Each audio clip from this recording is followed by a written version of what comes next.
Está esta vuelta al semáforo rojo, esta película que ya vimos no con buenas consecuencias en su primer capítulo, en su primera versión.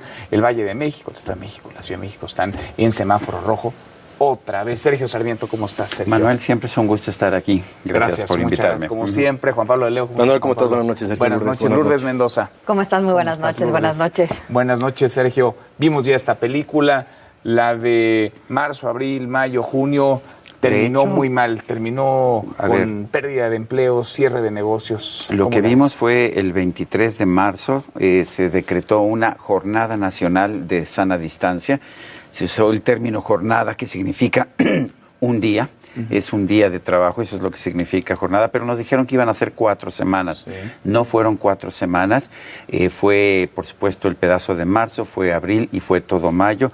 El 30 de mayo se decidió que ahí paraba y empezó la nueva normalidad, que no ha sido ni nueva ni normalidad. Ahí empezó el semáforo, ¿te acuerdas?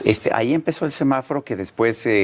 luego se volvió intrascendente. Luego se volvió intrascendente. Lo más importante de todo es que entre el 23 de marzo y el 30 de mayo, que empezó y terminó la Jornada Nacional de Sana Distancia, nunca se domó la pandemia, nunca bajó la pandemia, sino que siguió aumentando de forma constante. Tanto es así que hoy, de hecho, México es de los pocos países del mundo que no tiene una segunda oleada.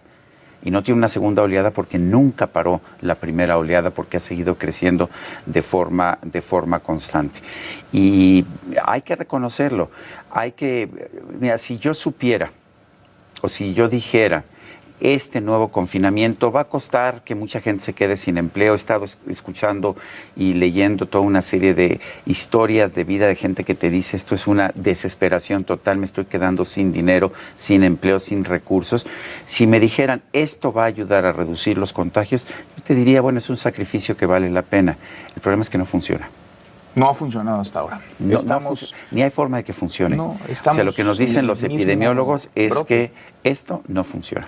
No, lo ha dicho la Organización Mundial de la Salud, que llamó hace algunos meses, se acordarán, a no utilizar el confinamiento como la principal medida para detener los contagios, porque la propagación no se frena. Lourdes, ¿cómo lo ves? Es que justamente coincido con Sergio, no se frena porque tampoco hemos visto una estrategia.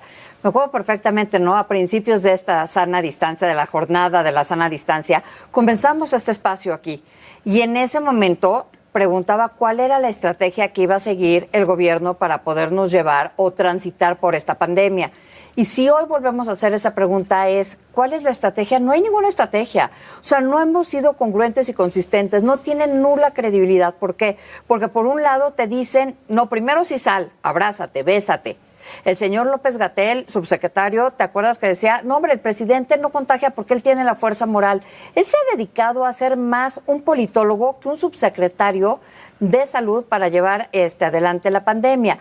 Vemos que, no sé si a ustedes... El doctor López-Gatell decía que no sirven las mascarillas y hoy dice que sí sirven las mascarillas. Que sí, pero no las usan. No estamos dando un mensaje congruente a la población. La OMS ha pedido pruebas masivas, López-Gatell. Nosotros estuvimos en una cena que nos han cuestionado mucho en redes sociales. Yo llegué con mi mascarilla. ¿Te la quitaste hace...? Me la quité... 3 minutos. No, bueno, eso es aquí. Al aire, sí. Me puse la mascarilla otra vez al terminar la cena y sabes que es muy difícil comer con la mascarilla puesta. Es un poco difícil, ¿no? Entonces, sí. ¿Qué es lo que hago yo cuando he ido a un restaurante o qué hago yo cuando voy a una cena, como una cena de trabajo con el señor Ricardo Salinas? Pues que por supuesto me cuido. Por supuesto, esto no significa que después de 9 meses tenga uno que estar metido en un confinamiento, en una cárcel. No puedes vivir en una cárcel cuando te dijeron que esto iba a resolver los problemas. Que hemos visto, los confinamientos sí funcionan, si son muy temprano y si son radicales en su aplicación. Y de poco tiempo. De poco tiempo. Claro. ¿Qué pasó en China? Salías tú a la calle y te pegaban de palos. Sí. Y entonces te metías. Nos dijeron que esto no se podía aplicar en países democráticos. Se aplicó en Italia, se aplicó en Francia, se aplicó en España, se aplicó en la India y ¿sabes qué? No funcionó. No pudieron evitar que la gente saliera a trabajar. En China sí, porque les pegaban de trancazos y porque les llevaban alimento a su casa. Pero aquí no se ha hecho absolutamente nada de eso. Pretender parar la pandemia en estos momentos con un confinamiento parcial, en que resulta que si tienes una tienda con 3 empleados no tienes que cerrar, pero si tienes 4 sí tienes que cerrar, con lo que te ves obligado a despedir al cuarto, o tener o ponerlo en la economía informal. La verdad es que es un absurdo. Oye, Eso el tema no de los funciona. negocios esenciales, porque alguien decidió cuáles eran esenciales y cuándo no. Cuando un negocio grande, chico, mediano, es esencial para quien vive de ese negocio. Yo digo que seguimos en la misma y es la misma línea. Yo me referiría a 2 de las publicaciones más importantes del mundo. Una a nivel científico, The Lancet, que desde hace un par de meses viene insistiendo que la estrategia que se está tomando no es la correcta. Ya lo decías tú, Sergio, los países de Asia-Pacífico han sido los más eficientes en poder detener la pandemia y lo hacen con tecnología, lo hacen con el trazado de contacto. Es decir, si tú estuviste en contacto con alguien que en algún momento dio COVID, directamente te avisan por teléfono celular, te aíslan solamente esa persona. Pero y con pueden seguir pruebas. con pruebas, con tecnología, claro. El punto es hacer pruebas, Y por ¿no? otra Y parte, darle el Aquí seguimiento. en México hemos tenido menos de 30,000 pruebas por cada millón de habitantes. Hacer pruebas En y trazar contactos, claro. En Singapur son 1,400,000 pruebas por cada millón de habitantes, más de 1,5 por habitante. Y esos son los mejores ejemplos. Entonces la estrategia no sirve, no ha cambiado y ha sido la misma. Y por otra parte, el New York Times, también con el artículo que sale el día de hoy, cuestionando justamente también la estrategia de la Secretaría de Salud referente al tema del coronavirus. Entonces tienes por una parte la comunicación y la información y por otro el tema científico, en la que en conjunto con estas publicaciones tan importantes dan cuenta de que efectivamente México en ese sentido ha tenido de las peores estrategias para poder contener el virus y así justamente proteger a la economía. Me parece que es muy importante poner atención a esto y revisar, por ejemplo, los liderazgos que, aunque Estados Unidos no le ha ido muy bien por la presidencia de Donald Trump, tiene, por ejemplo, Anthony Fauci, la Organización Mundial de la Salud, en donde verdaderamente es un planteamiento científico. Estamos viendo ahora el equipo que está creando Joe Biden también con los diferentes expertos, que es un equipo de más de 30 personas, en la que están planteando un cambio radical de estrategia, entendiendo que en Estados Unidos no ha funcionado porque ha habido una irresponsabilidad del gobierno federal allá. Lo primero que dijo fue usa tapabocas. Claro. Fue lo primero que dijo Biden. Les pido, por favor, que hagamos una jornada de 100 días. Biden señaló la posibilidad de que se declare el uso del cubrebocas, el uso de la mascarilla de forma obligatoria. Y, a ver, hay mucho que discutir sobre el tema, pero yo creo que eso por lo menos no tiene los efectos económicos negativos que tiene el confinamiento. Esos efectos negativos, cuando alguien te dice, cuando alguien ha pasado de la clase media a la pobreza extrema en apenas 9 meses, o sea, realmente no puedes decir que no nos damos cuenta de eso. En otros países se están gastando una enorme cantidad de dinero en darle subsidios a la gente.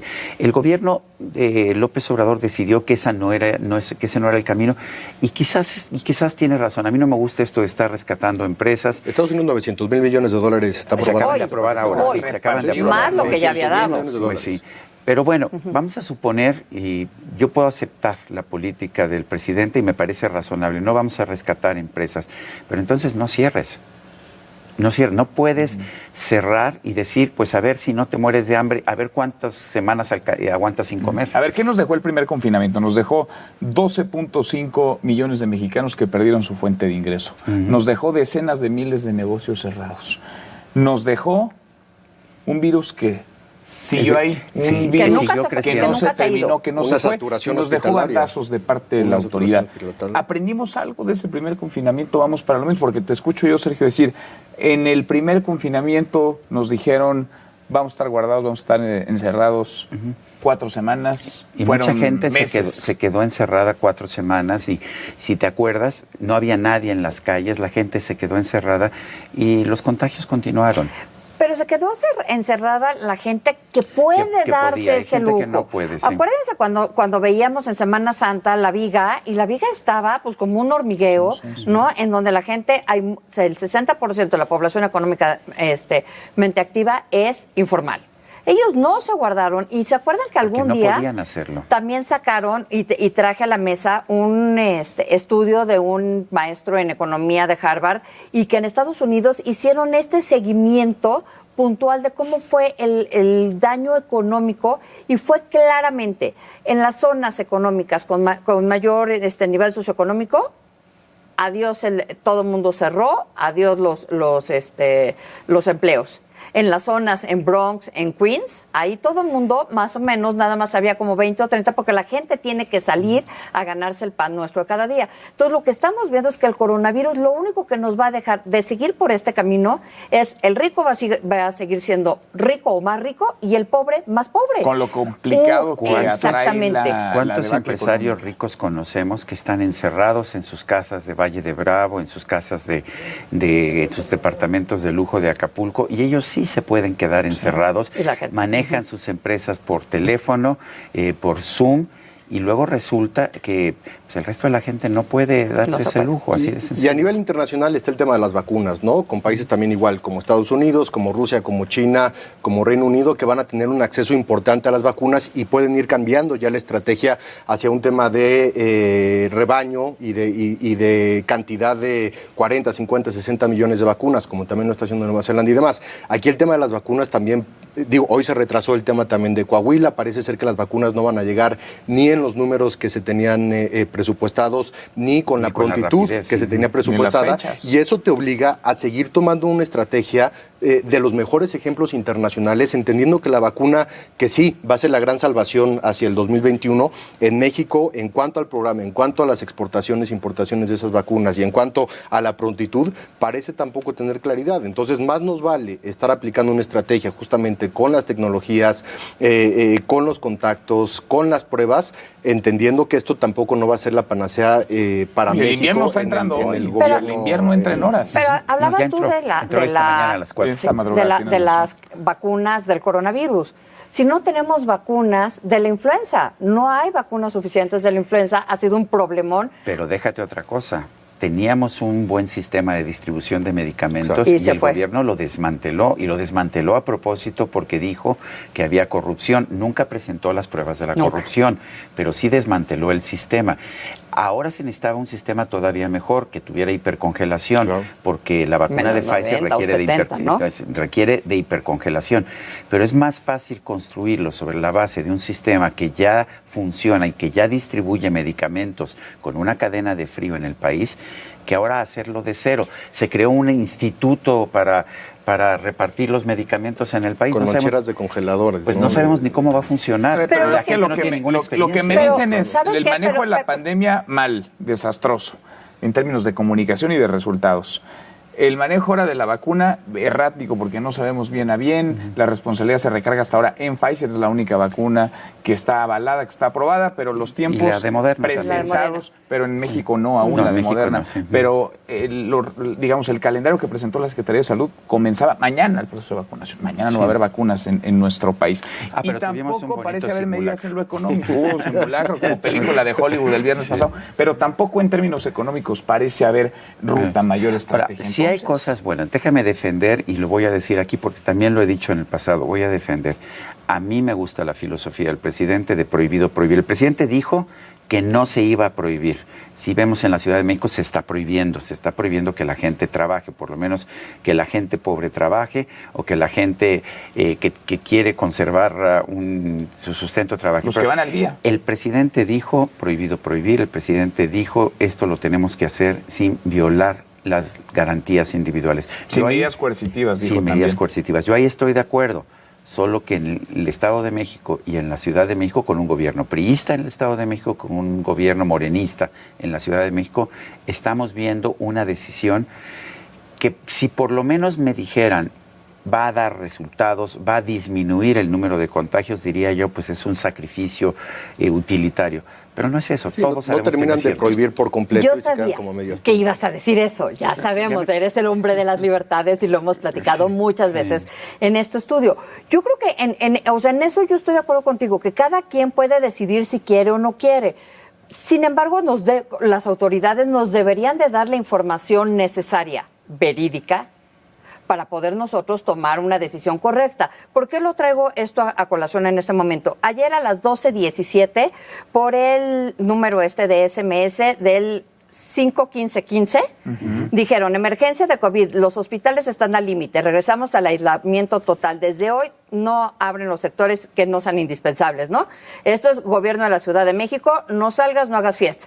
Y hoy da la jefa de gobierno una conferencia de prensa y dice, no, bueno, no estamos al límite. Sí. Como que ¿Estamos o no? ¿Estamos Ahora, o no estamos? Yo voy a otra cosa. El domingo yo estaba fuera de la Ciudad de México, regresé el domingo por la noche. Para llegar a mi casa pasé por el centro y por el Paseo de la Reforma. Los negocios formales cerrados, los negocios de las calles, los informales, a todo lo que daban. A todo lo que daban. Ellos sí se están beneficiando. Y tenemos un coronavirus muy curioso porque no le gusta entrar a las tiendas departamentales, pero sí le gustan los taquitos y las garnachas. Y ¿sabes qué? Además, ¿cómo lo hicieron? Esta última, como lo hicieron, que fue a 2 para la hora. O sea, la industria restaurantera que estaba pensando con un 30, un 40% recibir a la gente el 24, 25, 31, los dejaron con todo comprado. Y que ellos sí toman medidas de salud. Sí, todas. No, mientras que el puesto de la calle no toma ese No, a ver, uno entra a un restaurante y es riguroso, muy riguroso, y algunos hacen todo y más, desde que no existe la carta física, el gel antibacterial en la entrada, la toma de temperatura, los dejaron con sus inventarios y los dejaron con los datos que habían presentado horas antes. 8 de cada 10 restaurantes pueden quebrar. El gobierno de Quebec trató hace unas semanas de cerrar el comercio. Y el sector comercial sobre todo de ropa de Quebec presentó información estadística, información científica que avalaba que en las tiendas formales de Montreal y de la ciudad de Quebec se había registrado el 0.00001% de los contagios. ¿Y por qué? Porque se mantiene sana distancia, porque ahí sí te tienes que limpiar las manos para entrar, porque sí hay reglas de salud. Y apoyarse en la ciencia. Finalmente es muy importante dejar la política y la politiquería de lado, y creo que sí hay un momento en la historia de la humanidad en la que hay que apoyarse en la ciencia, en la certidumbre de la vacuna, en el tema del trazado de los contactos, en el tema de la medición y en este tipo de cifras y números efectivos. Entonces, es una estrategia basada en ciencia y un gobierno basado en ciencia. La ciencia nos dice también otras cosas. Esta epidemia es distinta de la de influenza, eso ya lo sabemos. El estudio de Renji Shang en Texas A&M, en que participó Mario Molina, deja muy claro que el 70% de los contagios son por aire. Por supuesto que lo que hicieron países como Corea del Sur y Taiwán de hacer el rastreo de los contagios es muy importante, pero también todo parece indicar que hay ciertos elementos culturales que han hecho que un país como Japón, que han hecho que otros países asiáticos tengan un menor nivel de contagios. ¿Cuáles son esos elementos? Uno es el uso de la mascarilla. Yo sí creo en el uso de la mascarilla. Por supuesto, no para comer, ni tengo que estar usando la mascarilla en este momento en que tenemos una razonable distancia y que estamos tratando de explicar esto. Y la otra es esto. Nosotros sí somos muy dados al apapacho y al abrazo y al beso. Y en Japón, desde hace mucho tiempo, pues es el saludo a la distancia, y en la India es el namastase.